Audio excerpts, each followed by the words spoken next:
All right, today we're diving into one of the most dramatic and, let's be honest, intense narratives in all of prophetic literature, the end times.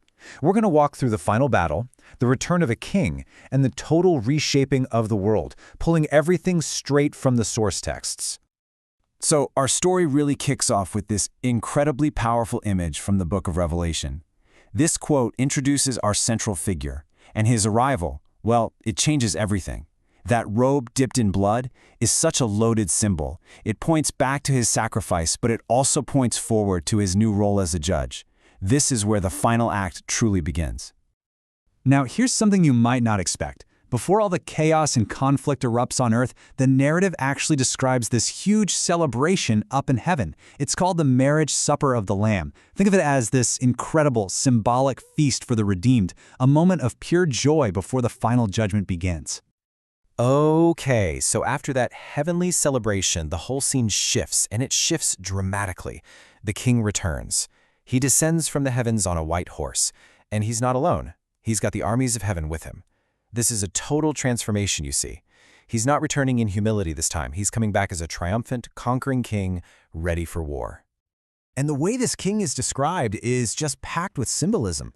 His title, Faithful and True, tells you exactly what he's here to do, to judge and wage a righteous war. The many crowns or diadems on his head, that signifies absolute, supreme authority. And get this, his weapon isn't a physical one. It's a sharp sword coming from his mouth, which represents his word. And finally, his identity is spelled out for everyone to see, King of Kings and Lord of Lords.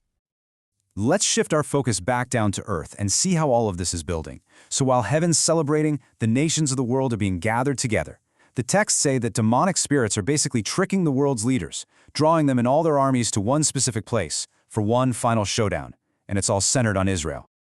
The book of Joel actually gives this gathering place a really symbolic name, the Valley of Jehoshaphat. Now, you're not going to find this on Google Maps. It's not so much a literal place as it is a representation of its purpose. The name itself actually means Yahweh judges, which tells you everything you need to know. This is the spot where the nations will be judged for their hostility. But here's the thing.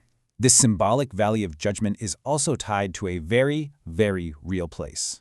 The book of Revelation gives this battlefield a much more famous name, one that's pretty much become shorthand for any world-ending conflict, even though it's a real location. And of course, that name is Armageddon. It comes from the Hebrew Har Megiddo, which just means Mount of Megiddo. This is a real strategic hill in northern Israel that looks out over the huge Jezreel Valley, a plain that has seen major, history-changing battles for centuries. So this is the crucial point. This massive prophetic event is anchored to a tangible historical location. So the world's armies all converge to attack Jerusalem, but the prophecy in Zechariah presents this incredible paradox. Jerusalem, the very target of the invasion, is going to become the very thing that destroys the invaders. It's described as a burdensome stone that crushes anyone who tries to move it, a powerful symbol of its supernatural defense. You see, the city's defense isn't going to be conventional. It happens at the exact moment of the Messiah's physical return to earth. And his arrival is described as this world-altering event that causes these insane, cataclysmic changes to the very landscape. Just listen to the scale of this. The prophecy says that when his feet touch the Mount of Olives, the same place he left from, the mountain literally splits in half. A massive earthquake creates a brand new valley, a path for people to escape. At the same time, the entire surrounding area is flattened into a plain, and Jerusalem itself is physically lifted up. Just incredible. So what happens to all those armies that gathered for this epic battle? Well, this isn't some long, drawn-out war. It's over in an instant. The texts say the rebellious forces are destroyed supernaturally, by the breath of his mouth and the pure, overwhelming glory of his appearance. The victory is swift, and it is absolute. So after that instant victory, the story takes a very solemn turn. The focus shifts to the grim aftermath. It's all about the immense scale of the destruction and the execution of divine judgment on the armies that were just defeated. And to describe just how massive this slaughter is, Revelation uses this unbelievably powerful image of a great winepress. It pictures the rebellious nations as grapes being thrown in and crushed in the great winepress of the wrath of God. And the result is a river of blood so deep it reaches up to the bridles of the horses. Now, just to put that ancient image into perspective for a second, A horse's bridle is about 4 to 5 feet off the ground. The text says this river of blood flows for nearly 200 miles.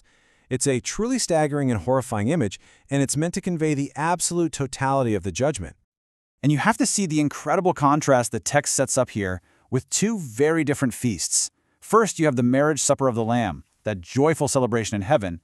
But then, in stark contrast, you have the supper of the great God down on earth, where all the birds are called to feast on the flesh of the fallen armies, a symbol of their complete and utter humiliation and defeat. So what happens to the ringleaders of this global rebellion? The text is very clear. The figures known as the beast, this tyrannical world leader, and the false prophet, his religious partner in crime, are captured. And they aren't just killed, they are cast alive directly into a lake of fire, which marks a final, definitive, and eternal end to their deception and their rule. So, the final battle is over, judgment has been served, and a brand new era is about to begin. And that leaves us with a pretty profound question to think about. What does the narrative built on ultimate justice and total restoration suggest about the purpose and the final meaning of history itself?